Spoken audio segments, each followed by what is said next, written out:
I live at 1115 Andrew Avenue. So the Saline County Jail is overpopulated, so arrest fewer people, eliminate case bonding, and quit piling on charges to force a plea bargain. So these are entirely realistic options, and a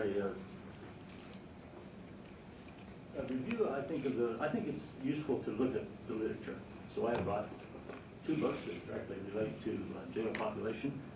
The first one is these are both from the Saline Library. First one's Pulled Over, and I'll just read very shortly from this. No form of government control comes close to the police stop. Each year, 12% of drivers in the United States are stopped by police, and the figure almost doubles for racial minorities. Pulled Over documents these disparities and deftly traces the strange history of the investigatory police stop from its discredited beginning as aggressive patrolling to its current status as acceptable institutional practice. So it's academic work, and are so many people being stopped and arrested? So they go into it in detail. And in the second book, also from the Saline Library, The New Jim Crow, Mass Incarcerations in the Age of Color Blindness, and I'll just quote very briefly from that. This book is not for everybody. I'll skip ahead. I'm also writing this book for another audience, those who have been struggling to persuade their friends, neighbors, relatives, teachers, co-workers, or political representatives that something is eerily familiar about the way our criminal justice system operates, something that looks and feels a lot like an era we supposedly left behind, but who have lacked the facts and data that they're claiming. I'm writing this book for all those trapped within America's latest caste system. So in the third book, which I don't have with me because it's a new book and it's on the 14-day checkout cycle and there's a list of people waiting for it, is a book called The Border, B-O-R-D-E-R, by Don Winslow. And quoting very briefly from that, the war on drugs has become a self-sustaining economic machine. Towns that once competed for factories now buy adult prisons. We have capitalized corrections. Corporations now make profits keeping humans behind bars. Courts, lawyers, police, prisons, we are more addicted to the war on drugs than to the drugs against which we wage this war. So what's been the result of this 50 years? Drugs are more plentiful, more powerful, and more available than ever. Fatal drug doses are at a record high. All this while drugs are illegal, and just as victory I hate to see defeat. So from this slide sample, and from a vast array of other supporting communications, including a statement by the Saline County Attorney, in which she said that the precipitous increase in murders in Saline County was directly correlated to methamphetamine use, informed reality is that we cannot arrest our way out of a decaying culture. No new jail. Thank you.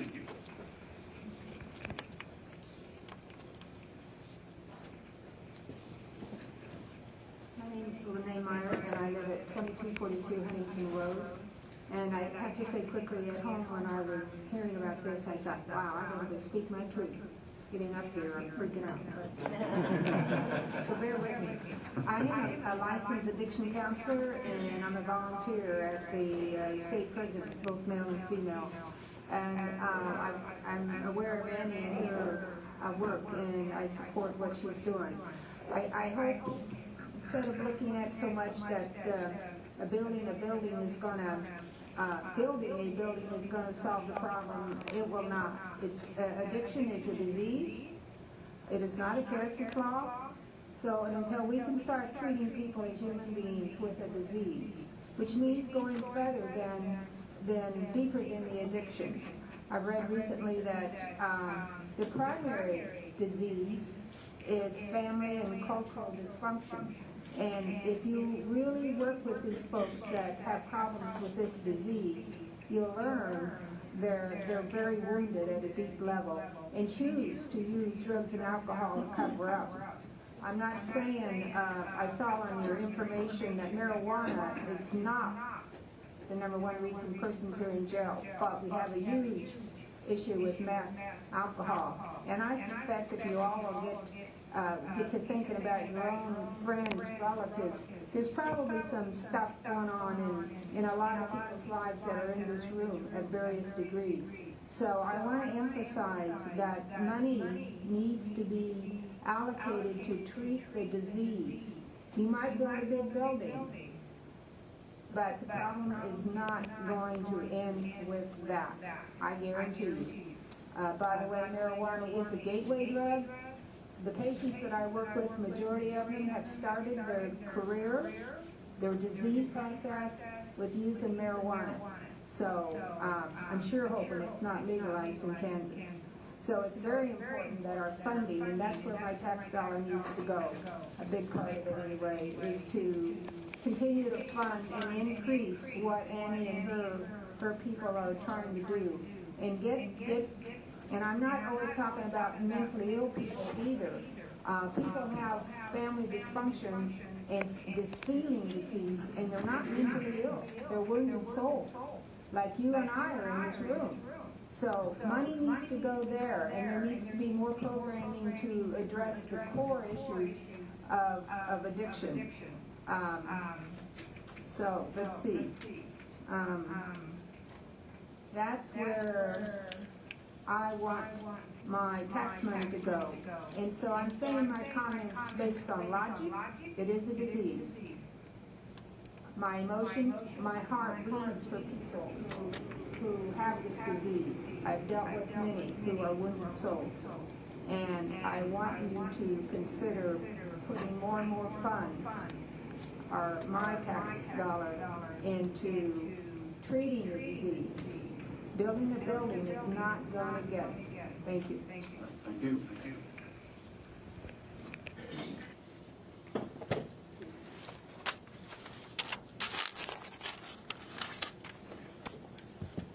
Dave Smith, 498 North Hill Road.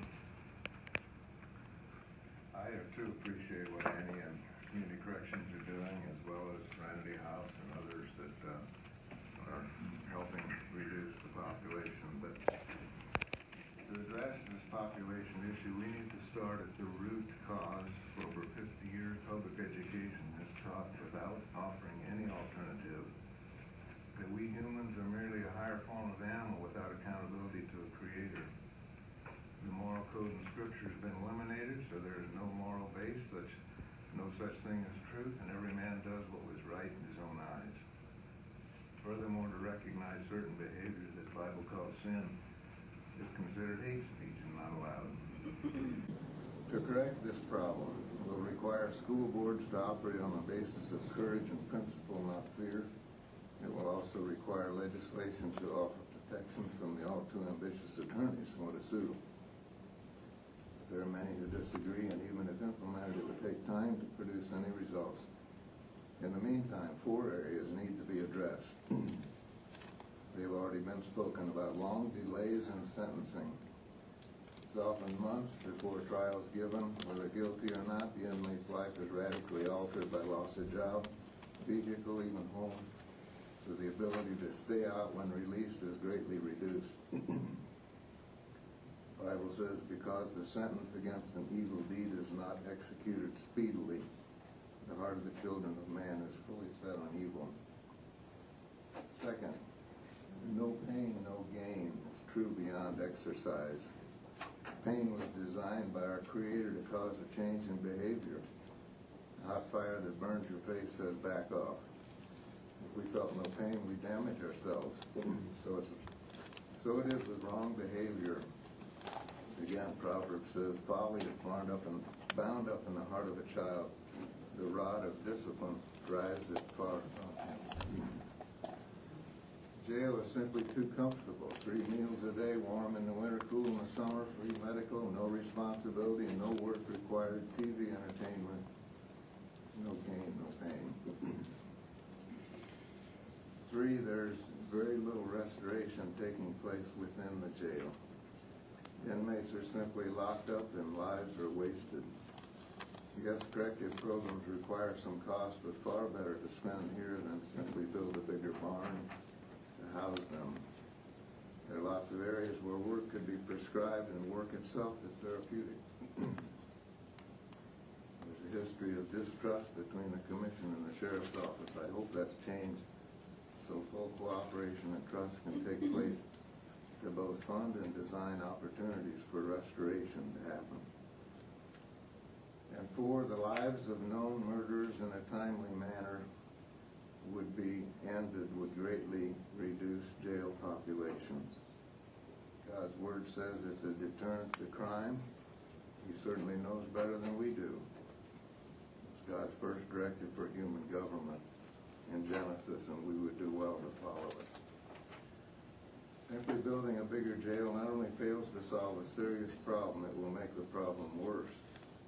It would be in the same as the federal government does when raising the debt ceiling, giving some temporary relief without fixing the problem. Thank you for your comments.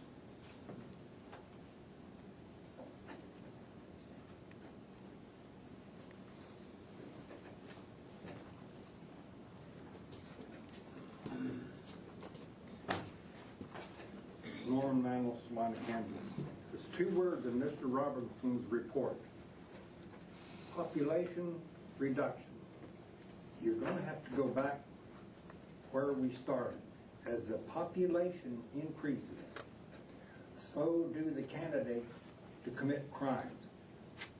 Mr. Robinson says population reduction. This is a worldwide problem.